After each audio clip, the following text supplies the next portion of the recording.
Dear children, welcome to our channel grammar and hands. இந்த வீடியோவில் 8ஆம் வகுப்பு கணக்கு அலகு 1 பயிற்சி 1 6 கணக்குகளில் 3வது கணக்குக்குரிய விளக்கமாக பார்க்கலாம். 3வது கணக்கில் 5 சப் டிவிஷன், 5 சின்ன சின்ன கணக்குகள்லாம் இருக்குது.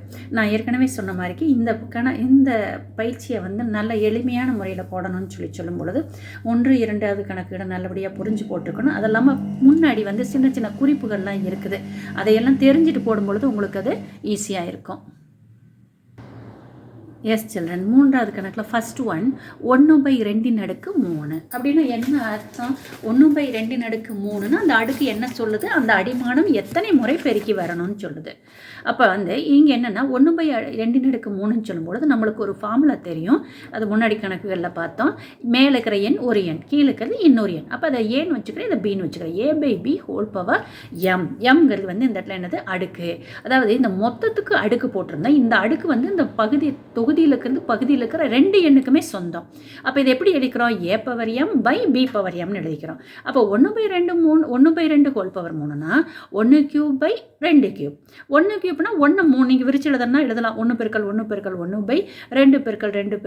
எழுதினீங்கன்னா என்ன எழுதிக்கங்களே, 1 3 தடவை பெருக்கினால என்னதான் வரும்? ஈக்குவல் டு 1 பெருக்கல் 1/2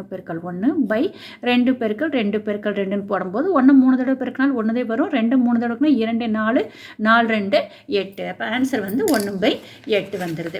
2வது கணக்கு சில்ட்ரன் 1/2 ஹோல் பவர் -5. இப்போ நீங்கள் ரீகால் பண்ணணும். அதாவது அடுக்கு மைனஸ்லேருந்து என்ன பண்ணுறதுன்னா, அப்போ A/-n அதாவது ஒன்றினுடைய அடுக்கு மைனஸில் இருக்கும் பொழுது அதை 1/ன்னு கொண்டு வரும்போது என்ன ஆயிடுது? அடுக்கு ப்ளஸ் ஆகிடுது. இந்த ஃபார்முலாவை எழுதி கொண்டு வாங்க. அப்போ 1/2 -5ன்னா இதை நம்ம என்ன பண்ணோம்னா 1/ன்னு சொல்லி இதை அப்படி 1/2ன்னு கொண்டு வரும்போது இந்த -5 என்ன ஆயிடுது? +5 ஆயிடுது. இனி நம்மளுக்கு பிரச்சனை இல்லை. 1/, நான் ஒரு ஸ்டெப்பு விட்டு போட்டிருக்கிறேன்டா, நீங்கள் வேணும்னா போடுங்க. அதாவது எப்படின்னு கேட்டிங்கன்னா 1/, போட்டுக்கணும். இந்த 1/2 அப்படின்னு சொன்னால் என்ன அர்த்தம்? இந்த முதல்ல ஏற்கனவே சொன்ன மாதிரி இந்த 5 1க்கு சொந்தம், 2க்கும் சொந்தம்.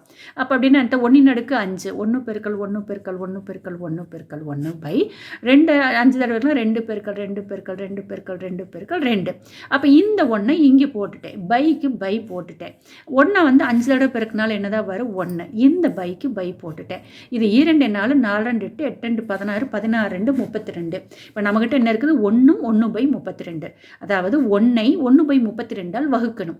அப்போ ஒரு எண்ணை வகுப்பதற்கு பதிலாக பின்னத்தில் நம்ம என்ன பண்ணால் தலகளாக மாற்றி பெருக்குவோம். அப்போ இந்த 1 அப்படியே வச்சுக்கிட்டு இது இந்த பைன்னு என்ன அர்த்தம்? வகுத்தல் அர்த்தம். அது போல் நான் பெருக்கல் போடும் பொழுது 1/32ங்கிறது தலகளாக திருப்பி 32/1 வரும். ஒரு 32 1ஆல் வகுத்து என்னதான் வரும்? 32 தான் வரும் ஆன்சர். அடுத்து 3வது கணக்கு -5/6 ஹோல் பவர் -3. இங்கே எகைன் என்ன ஆயிடுச்சு? அடுக்கு எதில் வந்திருக்குதுமா? மைனஸில் வந்திருக்குது. அப்போ நம்ம என்ன பண்ணுவோம்? இந்த ஃபார்முலாவை எழுதிட்டு 1/, இது அப்படியே கொண்டு வரணும். நான் ஏற்கனவே சொன்ன மாதிரி என்ன பண்ணிக்கணும்? இந்த அடுக்கு தான் நீ என்ன பண்ணணும்? ப்ளஸ்ஸாக மாற்றணுமே தவிர இந்த உள்ளே இருக்கிற மைனஸ் எல்லாம் ப்ளஸ்ஸாக மாற்றக்கூடாது. அடுக்கு மட்டும்தான் நீ மைனஸ்லேருந்து, அதாவது பகுதியிலேருந்து தொகுதிக்கு போகும்போது, தொகுதியிலேருந்து பகுதிக்கு போகும்போது அடுக்கினுடைய குறி மட்டும்தான் மாறும். நீங்கள் அந்த குழந்தைங்க என்ன பண்ணுறீங்கன்னா சில சமயம் கீழே வரும்பொழுது மைனஸ் ப்ளஸ் ஆகுன்னு சொல்லிட்டு நீங்கள் இதையும் மாற்றிடுவே, கடைசியில் கணக்கு தப்பாயிடும். அடடா கடைசியில் சின்னதாக ஒரு கேர்லெஸ் மிஸ்டேக் பண்ணிட்டேனே அப்படிங்கிற மாதிரி ஆயிரும். சரி ரைட்டு. இப்போ இந்த நான் 1 இங்கே கொண்டு வந்துட்டேன்டா, பைக்கு பை போட்டுட்டேன். -5/6 ஹோல் கியூப்னா என்ன அர்த்தம்? -5 -5 3 தடவை பெருக்கணும், /6 3 தடவை பெருக்கணும். அதாவது இந்த 3 2க்கு சொந்தம். அப்போ இந்த 1 நான் அப்படியே போட்டுக்கிட்டேன், இந்த பையை அப்படியே போட்டுக்கிட்டேன். முதல்ல குறியை பெருக்குங்க. மைனஸையும் பெருக்கணும், ப்ளஸ் மறுபடியும் ப்ளஸ் இன்ட்டு மைனஸ் டோட்டலாக என்ன ஆயிடுச்சு? -5 25 25 எத்தனை ஆயிடுச்சு? 125 /6 36 36 6ஆல் இருக்குன்னா 216. இப்போ நம்ம ஏற்கனவே இங்கே சொன்ன மாதிரி 1 -125 216ஆல் பெருக்கிறதுக்கு வகுக்கிறதுக்கு போகலாம் தலகளாக மாற்றி 216 -125 பெருக்கிக்கலாம். அப்போ ஒரு எண்ணெய் 1ஆல் பெருக்குனா அதே தானே வரும். அப்போ நம்மளுக்கு 216 -125 வரும். மைனஸை நம்ம தொகுதியிலே வச்சுக்கலாம், பகுதியில் வச்சுக்கலாம், இந்த சென்ட்ரலே வச்சுக்கலாம். அதனால் -216/105 போட்டாச்சு.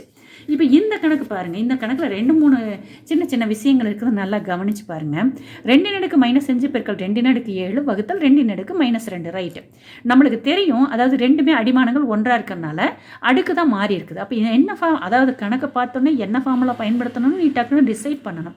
அப்போ இது எப்படி இருக்குன்னா A/m பெருக்கல் A/n இருக்குது. அதுக்கு நம்மளுக்கு என்ன ஃபார்முலா? அடிமானங்கள் ஒன்றாக இருந்தால் அடுக்குகளை கூட்டிக் கொள்ள வேண்டும். அப்போ நான் மறுபடியும் என்ன பண்ணுறேன்னா இந்த கணக்கு அப்படியே எழுதிட்டேன். எழுதிட்டு என்ன பண்ணுறேன்னா இது ரெண்டில் அடிமானங்கள் ஒன்றா இருக்கனால 2 அடிமானத்துக்கு ஒரு அடிமானம் எடுத்து அடுக்குகளை கூட்டுறோம். -5 7 கூட்டுறோம். வகுத்தலுக்கு வகுத்தல் இந்த 2 நடுக்கு -2 நான் போட்டுக்கிட்டேன். இப்போ என்னென்னா 2 நடுக்கு -5 + 7னா 7ல் 5 போச்சுன்னா எத்தனை 2. அப்போ இதோட ரிசல்ட் என்னது 2. அப்போ 2 நடுக்கு 2 இந்த வகுத்தலுக்கு போதும் நான் இங்கே என்ன பண்ணிட்டேன் பைன்னு போட்டு இந்த 2 நடுக்கு -2ன்னு எழுதிட்டேன். ஆக்சுவலாக இது வகுத்தலில் தான் இருக்குது. நீங்கள் மேலே இருக்கிறது கீழே கொண்டு வந்துன்னு நினச்சக்கூடாது. வகுத்தலில் இருக்கிறது தான் வகுத்தலுக்கே கொண்டு வந்துருக்குறோம். Right children.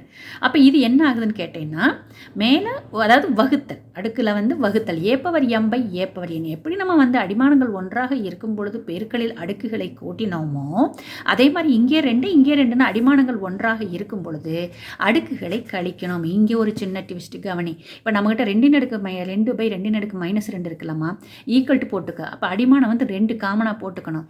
m மேலே இருக்கிறது 2 இந்த ஃபார்முலாவில் இருக்கிற மைனஸு அது n வந்து என்ன இருக்குது -2. அப்போ மறுபடி அதாவது 2 மைனஸை பக்கத்தில் போடக்கூடாதுங்கிறதுக்காக நான் என்ன பண்ணிவிட்டு ப்ராக்கெட்டு டக்குன்னு நீங்கள் என்ன பண்ணிக்கூடாது 2 -2ன்னு போட்டிங்கன்னா கணக்கு தப்பாயிரு. அடுத்த ஸ்டெப் என்ன பண்ணால் இந்த 2 அப்படியே போட்டு இந்த 2 அப்படியே போட்டு -மைனஸை பெருக்கணும். ப்ராக்கெட்னா பெருக்கல் அர்த்தமாக -மைனஸை பெருக்கினா +2.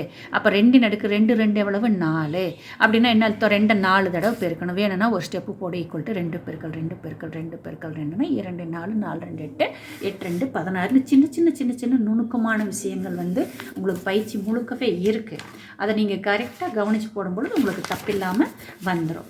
அடுத்த கணக்கு பாருமா 5வது கணக்கு.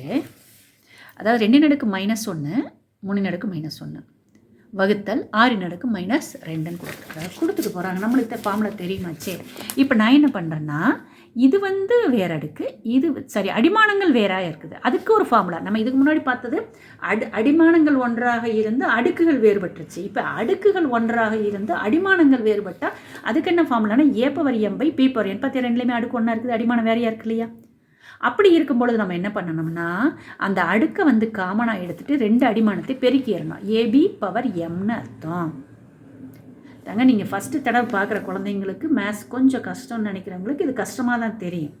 இப்போ வீடியோ நான் ஸ்பீடாக சொல்கிற மாதிரி உங்களுக்கு தோணுச்சுன்னு சொன்னால் ப்ளேபேக் ஸ்பீடு வந்து கம்மியாக வச்சுக்கிட்டு நீங்கள் சொல்லி பாருங்கள் சரியா. அப்போ நான் என்ன பண்ணுறேன்னா அப்போ ஏபின்னா அதாவது 2 பெருக்கணும். 2 × 3 இந்த காமனாக -1 போட்டு இந்த வகுத்தில் இதை அப்படி எழுதிடுறேன். 3 எவ்வளவு 6 நடுக்கு இந்த -1 அப்படியே கூட்டிகிட்டு வந்தோம்னு வகுத்தல் போட்டாச்சு. அடுத்து நம்மளுக்கு தெரியும் அதாவது இது வகுத்தல் இது. அப்போ a/m/a/n வகுத்தல்னா என்ன பண்ணுமோ கழிப்போன்னு தெரியும். அப்போ இந்த ஃபஸ்ட் நம்பர் 6/-1 அப்படியே வச்சுக்கிட்டு இந்த வகுத்தலை போட்டுக்கிட்டு பை -2ன்னு இருக்கா. அடுத்து 2க்கு 6க்கு ஒரு 6 எடுத்துக்கிட்டு இந்த -1 அப்படியே எடுத்துக்கிட்டு இந்த ஃபார்முலாவில் இருக்கிற -1 போட்டுக்கிட்டு இங்கே இருக்கிற n வந்து ஒரு -2 போட்டோம்னா -1 -of +2 2ல் 1 போச்சுன்னா 1 6 நடுக்கு 1 என்னன்னு வருது 6ன்னு சொல்லி வரும். தேங்க்யூ.